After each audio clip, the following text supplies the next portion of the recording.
ಶುಭೋದಯ ಎಲ್ಲರಿಗೂ. ದಾನೇಶ್ವರಿ ಯೂಟ್ಯೂಬ್ ಚಾನೆಲ್ಗೆ ಸ್ವಾಗತ.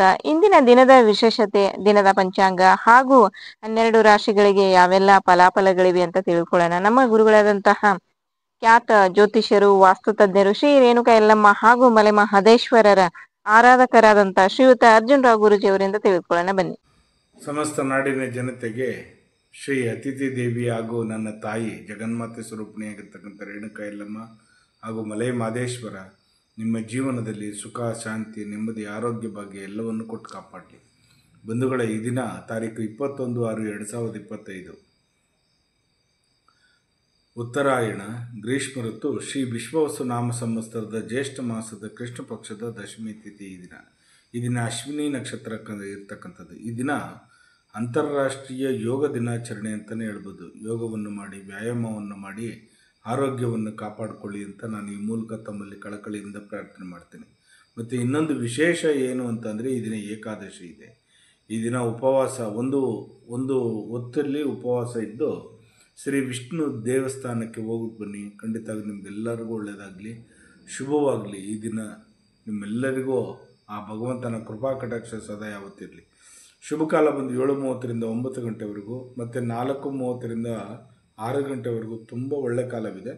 ಆ ಕಾಲದಲ್ಲಿ ನೀವು ಒಳ್ಳೊಳ್ಳೆ ಕೆಲಸಗಳನ್ನು ಮಾಡ್ಕೊಂಬಿಡಿ. ಬಂಧುಗಳೇ, ಈ ದಿನ 12 ರಾಶಿಯವರಿಗೆ ಫಲಾಫಲ ಯಾವ ರೀತಿ ಇದೆ ನೋಡೋ ಬನ್ನಿ. ಮೊದಲಿಗೆ ಆದಿತ್ಯಾದಿ ನವಗ್ರಹಗಳನ್ನು ಮನಸ್ಸಿನಲ್ಲಿ ಪ್ರಾರ್ಥನೆ ಮಾಡೋಣ. ನಮ ಸೂರ್ಯಾಯ ಚಂದ್ರಾಯ ಮಂಗಳಾಯ ಚ ಬುಧ ಶುಕ್ರ ಶನಿ ಬೇಶ್ಚ ರಾಹುವೇ ಕೇತುವೆ ನಮಃ. ಗುರು ಬ್ರಹ್ಮ ಗುರು ವಿಷ್ಣು ಗುರುದೇವೋ ಮಹೇಶ್ವರ ಗುರು ಸಾಕ್ಷಾತ್ ಪರಬ್ರಹ್ಮ ತಸ್ಮೈ ಶ್ರೀ ಗುರುವೇ ನಮಃ. ಗುರುವೇ ಸರ್ವಲೋಕಾನಾಂ ಬಿಜಸೆ ಭವರೋಗಿಣಾಂ ನಿಧಯೇ ಸರ್ವವಿದ್ಯಾನಾಂ ಶ್ರೀ ದಕ್ಷಿಣಾಮೂರ್ತಿಯೇ ನಮೋ ನಮಃ. ಆದಿತ್ಯಾದಿ ನವಗ್ರಹಗಳನ್ನು ಮನಸ್ಸಿನಲ್ಲಿ ಪ್ರಾರ್ಥನೆ ಮಾಡುತ್ತಾ, ಈ ದಿನ 12 ರಾಶಿಯಲ್ಲಿ ಮೊದಲನೇ ರಾಶಿಯಾಗಿರ್ತಕ್ಕಂಥ ಮೇಷರಾಶಿಯವರಿಗೆ ಉನ್ನತಿ ಪ್ರಗತಿ ಆಗ್ತಕ್ಕಂಥ ದಿನ, ಪುಣ್ಯಕ್ಷೇತ್ರಗಳಿಗೆ ಹೋಗ್ತಕ್ಕಂಥ ದಿನ, ದೇವಾಲಯಗಳಿಗೆ ದರ್ಶನ ಮಾಡ್ತಕ್ಕಂಥ ದಿನ ಈ ದಿನ. ವೃಷಭ ರಾಶಿಯವರಿಗೆ ಧೈರ್ಯ ಸಾಹಸದಿಂದ ಕೂಡಿರ್ತೀರಿ. ಈ ದಿನ ಅದು ಎಲ್ಲಿರ್ತಕ್ಕಂಥದ್ದು ಶಕ್ತಿ ನಿಮ್ಮಲ್ಲಿ ಅಡಕವಾಗಿರ್ತಕ್ಕಂಥ ದಿನ ಈ ದಿನ. ಮಿಥುನ ರಾಶಿಯವರಿಗಂತೆ ಬೇರೆಯವರಿಗೆ ನೀವು ಉಪಕಾರವನ್ನು ಮಾಡಲಿದ್ದೀರಿ, ಬೇರೆಯವರಿಗೆ ಧನ ಸಹಾಯವನ್ನು ಮಾಡಿದ್ದೀರಿ, ಬೇರೆಯವರಿಗೆ ನೀವು ಏನಾದರೂ ಒಂದು ಅಚೀವ್ಮೆಂಟ್ ಮಾಡ್ತೀರಿ. ಕಟಕ ರಾಶಿಯವರಿಗೆ ನೀವು ಪ್ರತಿಫಲವನ್ನು ನಿರೀಕ್ಷೆ ಮಾಡ್ತೀರಿ. ನೀವು ಮಾಡಿರ್ತಕ್ಕಂಥ ಉಪಕಾರದಲ್ಲಿ ಅವ್ರ ಕಡೆಯಿಂದ ನನಗೇನು ಬಂದಿಲ್ವಲ್ಲ ಅಂತ ಇವತ್ತು ಕಾಯುವಂಥದ್ದು, ವೇಟಿಂಗ್ ಮಾಡ್ತಕ್ಕಂಥದ್ದು. ಸಿಂಹರಾಶಿಯವರಿಗೆ ಲಾಭ ತರ್ತಕ್ಕಂಥ ದಿನ ಈ ದಿನ. ತುಂಬ ಚೆನ್ನಾಗಿದೆ, ಅಚೀವ್ಮೆಂಟ್ ಮಾಡಿ, ಖಂಡಿತವಾಗಿ ಒಳ್ಳೆಯದಾಗುತ್ತೆ.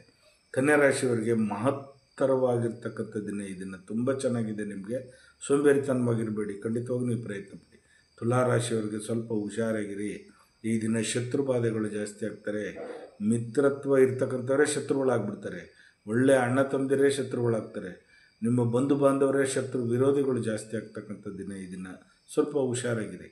ವೃಶ್ಚಿಕ ರಾಶಿಯವರಿಗೆ ಗೆಳೆತನವಾಗ್ತಕ್ಕಂಥದ್ದು, ಬೇರೆಯವರು ಹೊಸ ಸ್ನೇಹಿತರುಗಳು ನಿಮ್ಗೆ ಪರಿಚಯ ಆಗ್ತಕ್ಕಂಥದ್ದು, ಅವರಿಂದ ನಿಮಗೆ ಲಾಭ ಆಗ್ತಕ್ಕಂಥದ್ದು. ಧನುಷು ರಾಶಿಯವ್ರಿಗಂತೂ ನೀವು ಏನು ನಿರೀಕ್ಷೆ ಮಾಡಿರ್ತೀರಿ ಇವತ್ತು ಆ ನಿರೀಕ್ಷೆ ನಡೀತಕ್ಕಂಥ ದಿನ ಈ ದಿನ. ನೀವು ಪ್ರೀತಿ ಪಾತ್ರರಿಗೆ ಏನು ಹೇಳಿದ್ರೋ ಅದು ನಿಮಗೆ ನಡೀತಕ್ಕಂಥ ದಿನ ಈ ದಿನ. ನಿರೀಕ್ಷೆ ಮಾಡ್ತಾ ಇರ್ತೀರ, ಕೊರಗ್ತಾ ಇರ್ತೀರ, ಯೋಚನೆ ಮಾಡ್ತಿರ್ತೀರ. ಆ ಕೆಲಸ ಇವತ್ತು ನಡೆಯುತ್ತೆ, ನಿಮಗೆ ಯೋಚನೆ ಬೇಡ. ಮಕರ ರಾಶಿಯವರಿಗೆ ಆದಷ್ಟು ಪ್ರಾಯರಾಗಿರ್ತೀರಿ, ತುಂಬ ಚೆನ್ನಾಗಿರ್ತೀರಿ, ಒಳ್ಳೊಳ್ಳೆ ಲವಲವಿಕೆಯಾಗಿರ್ತೀರಿ. ಕುಂಭರಾಶಿಯವರಿಗೆ ಪ್ರೀತಿಯನ್ನು ಹಂಚ್ಕೊಳ್ತೀರಿ, ಬೇರೆಯವ್ರ ಜೊತೆಲೆ ಪ್ರೀತಿಯನ್ನು ನೀವು ಸಹಾಯ ಹಸ್ತವನ್ನು ಮಾಡ್ತೀರಿ, ಬೇರೆಯವರಿಗೆ ನೀವು ಪ್ರೀತಿ ವ್ಯಕ್ತಪಡಿಸ್ತೀರಿ. ಮೀನರಾಶಿಯವರಿಗೆ ವಿಜಯದ ದಿನ ಅಂತಲೇ ಹೇಳ್ಬೋದು. ಈ ದಿನ ತುಂಬ ಚೆನ್ನಾಗಿದೆ. ಗುರು ದತ್ತಾತ್ರೇಯನಿಗೆ ಹೋಗೋದನ್ನು ಮರಿಬೇಡಿ, ಖಂಡಿತವಾಗಿ ಒಳ್ಳೆಯದಾಗಲಿ. ಹೀಗೆ 12 ರಾಶಿಯವರಿಗೆ ಫಲಾಫಲಗಳುಂಟು. ಜಗನ್ಮಾತೆ ಸ್ವರೂಪಿಣಿಯಾಗಿರ್ತಕ್ಕಂಥ ನನ್ನ ತಾಯಿ ರೇಣುಕಾ ಯಲ್ಲಮ್ಮ ಹಾಗೂ ಮಲೈ ಮಹದೇಶ್ವರ ಸ್ವಾಮಿ ನಿಮ್ಮ ಜೀವನದಲ್ಲಿ ಸುಖ, ಶಾಂತಿ, ನೆಮ್ಮದಿ, ಆರೋಗ್ಯ, ಭಾಗ್ಯ ಎಲ್ಲವನ್ನು ಕೊಟ್ಟು ಕಾಪಾಡಲಿ. ಉಧೋ ಯಲ್ಲಮ್ಮ, ಉಧೋ ಯಲ್ಲಮ್ಮ, ಉಗೇ ಮಾದಪ್ಪ, ಉಗೇ ಮಲಯ, ಉಗೇ ಮಾದಪ್ಪ, ಒಳ್ಳೇದು ಮಾಡಪ್ಪ ತಂದೆ. ನೋಡಿದ್ರಲ್ಲ ಇಂದಿನ 12 ರಾಶಿಗಳಿಗೆ ಯಾವೆಲ್ಲ ಫಲಾಫಲಗಳಿವೆ ಅಂತ. ನಿಮ್ಗೇನಾದ್ರೂ ಸಮಸ್ಯೆಗಳಿದ್ರೆ ಖಂಡಿತ ಗುರುಗಳನ್ನ ಸಂಪರ್ಕ ಮಾಡ್ಬೋದು. ಯಾವುದೇ ರೀತಿಯಾದಂಥ ಸಮಸ್ಯೆಗಳಿರ್ಬೋದು, ವಾಸ್ತು ಸಮಸ್ಯೆಗಳಿರ್ಬೋದು, ಕೌಟುಂಬಿಕ ಸಮಸ್ಯೆಗಳಿರ್ಬೋದು, ಯಾವುದೇ ರೀತಿಯಾದಂಥ ಸಮಸ್ಯೆಗಳಿದ್ರೂ ಕೂಡ ಗುರುಗಳನ್ನ ಸಂಪರ್ಕ ಮಾಡ್ಬೋದು. ಸ್ಕ್ರೀನ್ ಮೇಲೆ ಬರ್ತಾ ಇರುವಂಥ ನಂಬರ್ಗೆ ಕರೆ ಮಾಡಿ ನಿಮ್ಮ ಸಮಸ್ಯೆಗಳನ್ನ ಗುರುಗಳ ಹತ್ರ ಹೇಳ್ಕೊಳ್ಳಿ. ಖಂಡಿತ ಗುರುಗಳು ಅದಕ್ಕೆ ಪರಿಹಾರವನ್ನ ಸೂಚಿಸ್ತಾರೆ. ದಯವಿಟ್ಟು ಲೈಕ್ ಮಾಡಿ, ಶೇರ್ ಮಾಡಿ, ಕಮೆಂಟ್ ಮಾಡಿ, ಸಬ್ಸ್ಕ್ರೈಬ್ ಆಗಿ. Thank you.